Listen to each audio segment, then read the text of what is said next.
요즘 우리는요, 코로나 바이러스 팬데믹으로 누구나 예외 없이 정상적인 삶을 살지 못하고 있고, 이러한 상황이 언제 끝날지 아무도 추측할 수 없는 큰 시련의 시간을 보내고 있습니다. 이러한 힘들고 어려운 상황 가운데 오늘 설교를 준비하면서 인생을 행복하게 살려면 어떻게 해야 할까 하는 질문이 떠올랐어요. 그래서 인터넷에 들어가서요, 인생을 행복하게 살려면 이라고 쳐보았더니 송 사무장이라는 분이 2020년 9월 1일에 쓴 인생을 더 행복하게 사는 법이라는 제목의 글이 제일 먼저 떠올랐습니다. 자신의 외부에서 답을 찾으면 행복하지 않다는 소제목이 달린 글 중에 일부분 읽어보겠습니다. 읽으면요, 인생에서 행복하려면 아끼고 사랑하는 것부터 시작해야 한다. 그래서 자신의 몸과 정신을 최고 상태로 끌어올릴 수 있어야 한다. 꾸준히 운동하며 체력을 키우는 것도 행복의 조건이요, 미래에 관한 긍정적인 사고를 하는 것도 행복의 필수 조건이다. 그렇죠? 자신이 행복해야 가족과 주변 사람들까지 돌아볼 여유도 갖게 되고 주변도 행복하게 만들 수 있는 것이다. 그래서 돈을 벌고 투자하는 것도 중요하지만 자신의 건강과 멘탈을 잘 관리해야 한다. 돈만 채운다고 행복해지는 것은 아니다. 돈 이외에도 이런 조건을 충족시켜야 더 행복하게 살 수 있다. 이걸 읽으면서 저는 맞는 말이라고 생각했습니다. 우리가 이 땅에서 행복하게 살려면요, 자신을 아끼고 잘 가꾸어야 하고, 건강한 몸과 건강한 마음을 가져야 하며, 걱정 없이 먹고 살 만한 돈도 있어야 되죠. 그렇잖아요. 또 사랑 가족도 있어야 됩니다. 비단 그뿐만 아니라 삶을 같이 나눌 수 있는 마음이 통하는 친구도 필요합니다. 그런데 인생을 더 행복하게 사는 법이라는 글에서 빠진 가장 결정적인 것이 있습니다. 그것은요, 예수를 믿어야 한다는 거예요. 우리가 예수를 믿을 때 진정으로 행복하게 살 수 있다고 성경이요, 분명히 증거하고 있기 때문입니다. 사도행전 16장에 보면 바울과 실라가 복음을 전한다는 이유로 사람들의 미움을 받아 참으로 억울하게 빌립보 감옥에 갇힙니다. 그럼에도 불구하고 바울과 실라가 한밤중에 기도하고 하늘을 찬송하니 갑자기 큰 지진이 나서 옥토가 움직이고 옥문이 곧 다 열리며 모든 사람이 열린 것이 풀어지는 역사가 일어납니다. 이러한 놀라운 기적을 본 감옥을 지키던 간수가 무서워 떨며 바울과 실라 앞에 엎드려 이렇게 묻습니다. 내가 어떻게 하여야 구원을 얻으리까? 이때 사도 바울이 이렇게 증거하죠. 사도행전 16장 31절 말씀입니다. 주 예수를 믿으라. 그리하면 너와 내 집이 구원을 얻으리라. 사도 바울로부터 복음을 전했던 빌립보 감옥의 간수는 예수 믿기로 작정하고 그 밤에 온 가족이 바울로부터 세례를 받고 함께 식사를 하는데, 그때 상황을 성경이 이렇게 증거합니다. 사도행전 16장 34절 말씀인데요, 그와 온 집이 하나님을 믿음으로 크게 기뻐하니라. 그 당시에 빌립보 감옥의 간수로 살았다면요, 나름대로 안정된 생활을 했을 것입니다. 자신의 건강도 챙기고 가족 친지와 함께 여가도 즐기면서 여러 친구들과도 좋은 관계를 맺으며 살았을 것입니다. 그런데 그가 바울로부터 복음을 듣고 예수를 믿었을 때에 비로소 그는 참으로 행복한 삶을 살았던 것입니다. 왜냐하면 그가 예수 믿고 구원받았을 때 가족과 함께 크게 기뻐했다고 성경이 기록하고 있기 때문입니다. 그렇다면 여러분은 어떠세요? 예수 믿는 여러분 지금 행복하십니까? 행복하세요? 정말 행복하세요? 그런데 어떤 분들은 예, 행복합니다 라는 분도 있고, 그런 것 같아요. maybe 라는 분도 있고요. 그렇지 않아 이렇게 한 분도 있을 것입니다. 따라서 오늘 본문을 중심으로 예수 믿고 행복하게 사는 법에 대한 답을 함께 찾아보므로 참으로 행복한 삶을 살기를 원합니다. 사도 바울은 오늘 본문에서 골로새 교회 성도들에게, 곧 우리들에게 위의 것을 찾아라고 말합니다. 뭘 찾아라고요? 위의 것을 찾아라고. 1절 2절 말씀 제가 다시 보겠습니다. 그러므로 너희가 그리스도와 함께 다시 살리심을 받았으면 위의 것을 찾아라. 거기는 그리스도 예수께서 하나님 우편 앉아 계시니라. 위의 것을 생각하고 땅의 것을 생각하지 말라. 저는요, 한국의 장로회 신학대학원을 졸업하고 대한예수교 예수교 장로회 통합측에서 안수받은 정통 장로교회 목사이지만 처음 예수 믿을 때는요, 여의도 순복음을 다녔어요. 그때 대학교 1학년 때였는데요. 그 당시 제일 크다는, 지금 제일 큰가요? 모르겠습니다. 여의도 순복음교회 본당 예배에 참석했을 때야 지금도 생각납니다. 큰 본당이요. 많은 사람들이 모여서 기도에 일기가 뜨겁던 게 생각나요. 뜨겁더라고요.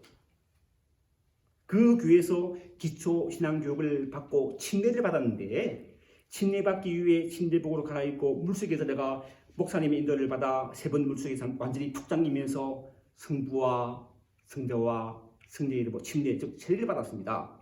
이때 물속에 잠겼다는 것은 나의 옛사람은 이제 완전히 죽었다는 것을 의미하죠. 물속에서 올라왔다는 것은요, 이제 나는 예수 믿어 완전히 새 사람이 되었다는 것을 의미합니다. 예수 믿으면 완전히 다른 사람, 새 사람이 된다는 것입니다. 사도 바울은 갈라디아서 2장 20절에 말하죠. 내가 그리스도와 함께 십자가에 못 박혔나니 그런즉 이제는 내가 산 것이 아니요 오직 내 안에 그리스도께서 사신 것이다. 이제 내가 주간 자 사는 것은 나를 사랑하사 나를 위하여 자기의 몸을 부르신 하나님의 아들을 믿는 믿음에서 사는 것이다. 이렇게 말하죠. 또 고린도후서 5장 17절에서도 누구든지 그리스도 안에 있으면 새로운 피조물이라 이전 것은 지나갔으니 보라 새 것이 되었도다. 예수 믿는 우리는요, 예수 안에서 완전히 새 사람이 되었다는 것입니다. 정말 놀라운 약속이고 놀라운 능적인 진리인 것입니다. 그런데요, 문제는 우리가 신앙생활을 하면서 처음 예수 믿을 때 혹은 처음 은혜 받았을 때의 뜨거운 감격을 자꾸 잊어버리고 이 험하고 악한 세상에 살아가면서 우리 세상이 자꾸 무디어져 간다는 거예요. 이게 문제라는 거예요. 골로새 교회 성도들도 예유가 아니었기에 사도 바울이 그러므로 너희가 그리스도와 함께 다시 살리심을 받았으면 위의 것을 찾으라고 한 것입니다. 그렇다면 골로새 교회 성도들이 어떠한 상황이었기에 사도 바울이 이런 권면을 했을까요? 알아야 우리 적용하기 때문이죠. 골로새 교회가 어떻게 세워졌는지에 대한 정확한 기록은 남아있지 않습니다. 아마도 사도 바울이 3차 전도 여행 도중 에베소에서 사역할 때 가까우니까 골로새 지방에 가서 복음을 전되고 그때 교회가 세워졌을 것이라고 추측하는데, 그들은요 신앙생활 아주 열심히 했어요. 열심히 신앙생활을 했습니다. 그래서 로마 감옥에 갇혀있던 사도 바울이 AD 62년경 그들에게 골로새서를 쓰면서 이렇게 칭찬합니다. 1장 3절로 주신 말씀을 제가 읽어보겠습니다. 읽어보면요, 우리가, 여기서 우리가 말하는 사도 바울과 현재 디모데를 말하는데요, 우리가 너희를 위하여 기도할 때마다 하나님 곧 우리 주 예수 그리스도의 아버지 감사하노라. 이는 그리스도 예수 안에 있는 너희 믿음과 모든 성도에 대한 사랑을 들으시며 너희를 위하여 하늘에 사거든 소망으로 말미암으니 곧 너희가 전에 복음의 진리의 말씀 들은 것이다. 이 복음이 이미 너희에게 이르매 너희가 듣고 참으로 하나님의 은혜를 깨달은 날부터 너희 중에서와 같이 또한 온 천에 또 열매를 맺어 자라는도다. 우리 교회 어린아이들 있죠. 얘기를 듣습니다. 그죠? 보면 하루가 다르게 자라는 것 같아요.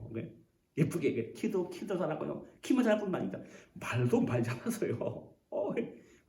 매주 보는 기쁨이 있습니다. 그냥 자라니까. 그죠? 근데 신앙도 자란다는 것을 우리 기억해야 합니다. 그죠? 믿음은 들음에서 나며 그리스도는 그리스도의 말씀이다. 믿음은 그리스도의 말씀이라 했습니다. 그죠? 그런데 교회에 함께 예배 드린 중에 듣는 말씀을 통해서 우리는 그리고 또 매일 하나님의 말씀 읽고 묵상하면서 우리 신앙이 자란다는 거예요. 그래서 사도 바울은 에베소서 4장 13절로 15절에서 이렇게 증거합니다. 우리가 다 하나님의 아들을 믿는 것과 아는 일이 하나가 되어 온전한 삶을 이루어 그리스도의 장성한 분량이 충만한 데까지 이르리니 이는 이제 우리가 이제부터 어린아이가 되지 아니하며 사람의 속임수와 간사한 유혹에 빠져 온갖 교훈의 풍주에 밀려 유동하지 않게 하려 함이라. 오직 사랑 안에서 참된 것을 하여 범사에 그에게까지 자랄지라. 그는 머리니 곧 그리스도라. 이처럼 예수 믿는 사람이라면 세월이 흘러갈수록 신앙이 자라게 되어 있습니다. 목사도 얘기가 아니에요. 그냥. 저도 제 신앙을 돌아보면요, 처음 예수 믿을 때는 말할 것도 없고 목회자가 되고 난 이후에도 신앙이 자랐다는 것을 기억합니다. 제가 이제 자꾸 말씀드리지만 16년전에 왔거든요. 이제 17년 되죠. 16년전에 올 때 이게 올 때는요 뜨거운 열정이 있었어요. 그런데 지금은 그런 게 없지만 그때에 비하면요 신앙이 성숙했다는 걸 느낍니다. 제가 말은 그랬지만요 느낍니다. 이처럼 우리 모두는 예외 없이 주님이 우리를 부르시는 그날까지 주님을 온전히 닮은 모습으로 그야말로 쉬지 않고 신앙이 자라가야 할 것입니다. 그런데 문제는 그렇지 못한 경우가 종종 있다는 거예요. 신앙이 자라기는커녕 오히려 퇴보하는 경우가 있습니다. 어떤 경우는요, 가지고 있던 신앙을 잃어버리고 심지어는 믿음에서 떠나버리기도 합니다. 참 안타깝게도 우리도 그런 경험을 하고 있죠. 우리와 함께 신앙생활을 하던 분들 중에 이런저런 이유로 진짜 믿음에 떠나서 교회를 떠난 사람도 있습니다. 안타까워요. 저는 여러분 그런 데분이 기도합니다. 하나님 다시 신앙을 회복해서 함께 신앙해라. 기도해 주십시오. 안타깝잖아요. 그런데 오늘 본문의 골로새 교회 성도들은 신앙이 퇴보하거나 신앙이 떠난 것이 아니라 잘못된 신앙의 길로 들어갈 위험성이 있다는 거예요. 뜨겁게 신앙생활을 하는데 잘못된 길로 간다는 것은 참으로 심각한 문제였습니다. 그런데 문제는요, 더 큰 문제는 골로새 교회 성도들이 자신들이 잘못된 신앙길을 걷고 있다는 것을 미처 깨닫지 못하고 있다는 거예요. 따라서 사도 바울은 골로새 교회 성도들이 겪고 있던 신앙적인 문제에 대해서 이렇게 말합니다. 골로새서 2장 8절 말씀인데요. 누가 철학과 헛된 속임수로 너희를 사로잡을까 주의하라. 조심하라는 거예요. 이것은 사람의 정통과 세상의 초등함을 따르며 그리스도를 따름이 아니다. 예수 믿는 사람은 예수를 따라 살아야 합니다. 당연한 얘기죠. 그러니까 예수님의 가르침대로 살아야 한다는 거예요. 그게 가장 행복한 길이니까. 그런데요, 우리의 원수 사탄 마귀는요, 믿는 우리가 어떻게 해서든지 예수를 따르지 못하게 예수님의 가르침대로 살지 못하도록 방해한다는 거예요. 방해해요. 예의 없이. 이런 원수 마귀 사탄의 조종을 받은 전통 유대주의자들이 골로새 교회에 침투에 들어와서 이렇게만 예수 믿는 것도 좋지만 좋지만 구원 받으려면 제대로 신앙생활을 하려면 구약시대처럼 할례를 받아야 하고 구약의 절기와 안식일을 지켜야 하며 천사를 숭배해야 한다고 가신 것입니다. 그래서 사도 바울은요, 오늘 본문 앞절인 2장 20절로 23절에서 이렇게 말합니다.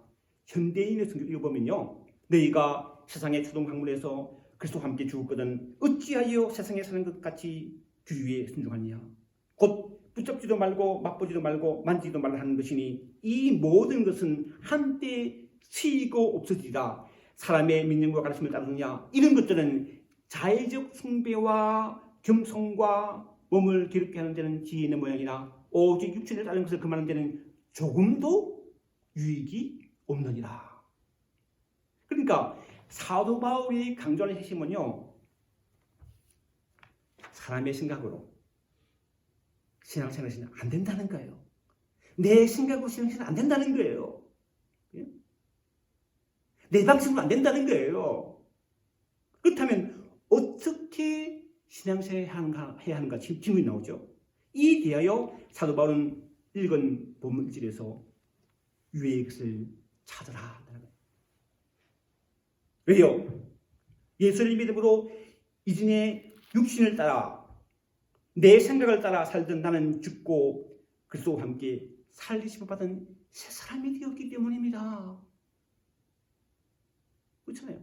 예를 들어서 우리 대부분은 제가 알기로는요, 우리는 한국에 태어난 토종 한국인이죠. 그렇잖아요. 그래서 지금 한국 태어나셨죠? 잘하셨죠? 미국에 이민 오셨잖아요. 그렇지만 지금은 우리는 미국에 살고 있습니다. 그렇다면 우리는 한국법이 아니라 미국법에 따라 살아야 합니다. 왜? 우리는 코리안 아메리칸이기 때문에. 근데 미국에 살면서 자꾸 한국법을 따라 살려면 심각한 문제가 생기죠. 심각하죠. 안 되죠. 사도 바울이 지금 바로 그런 이야기를 하고 있는 것입니다.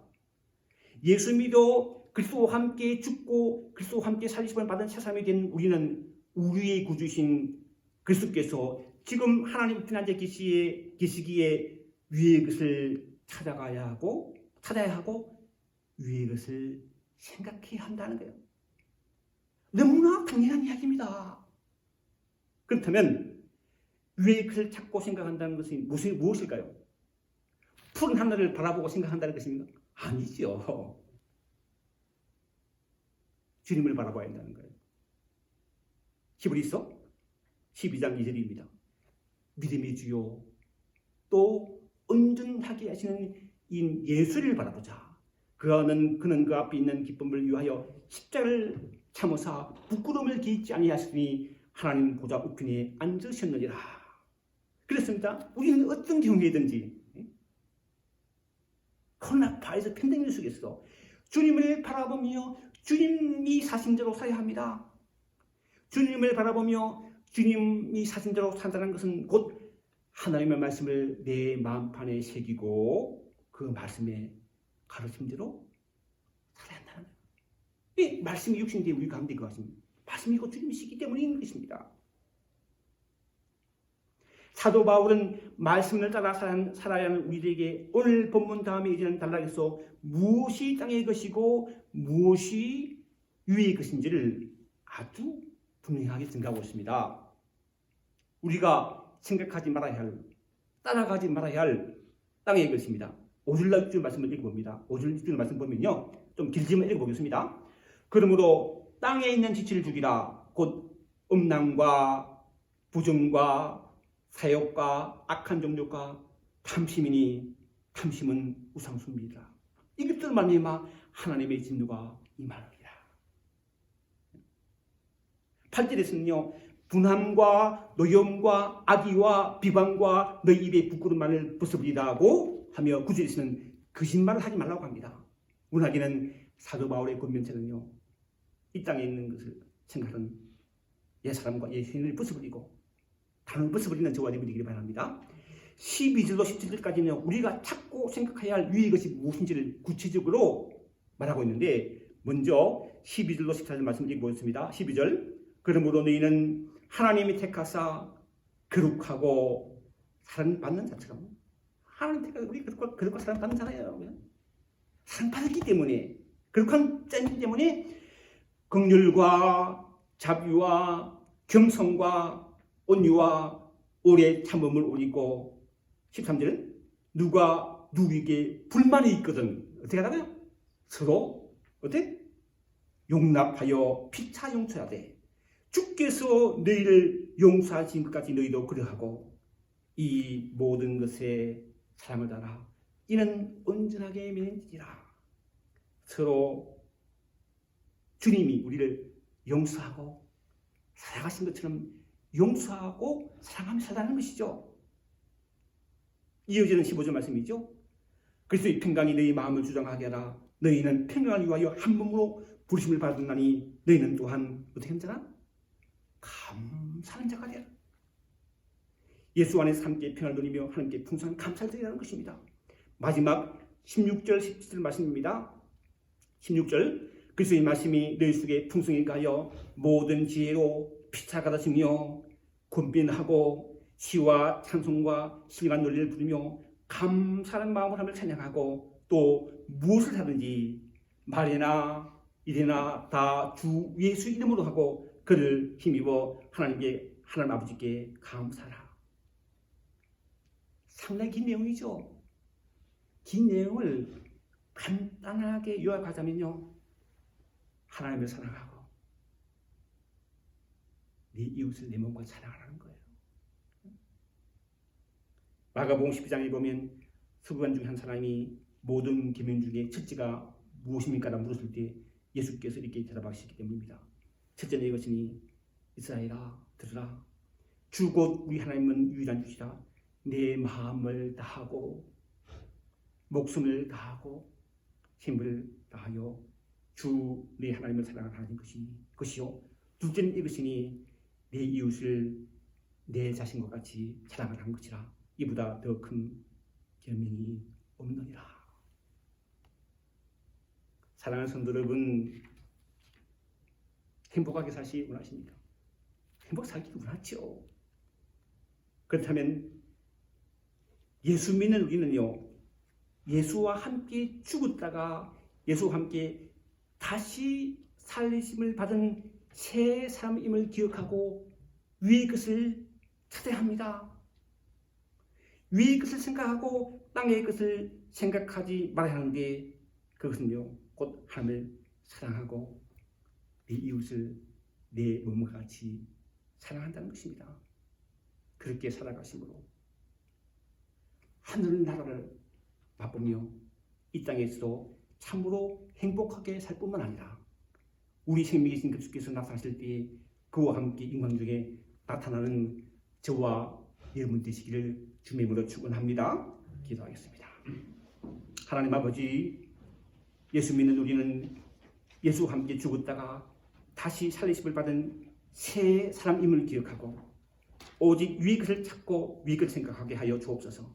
주님께서 친히 가르쳐 주신 것처럼 하나님을 사랑하고 내 이웃을 내 몸까지 사랑함으로 이 땅에서 참으로 행복하게 살게 하시고 우리 생명이신 주님께서 나타나실 때에 그와 함께 인간 중에 나타나게 하여 주옵소서. 예수님의 이름으로 기도함나이다. 아멘. 보험 기도하겠습니다. 하나님 아버지, 하나님의 크신 은혜를 인하여 감사합니다.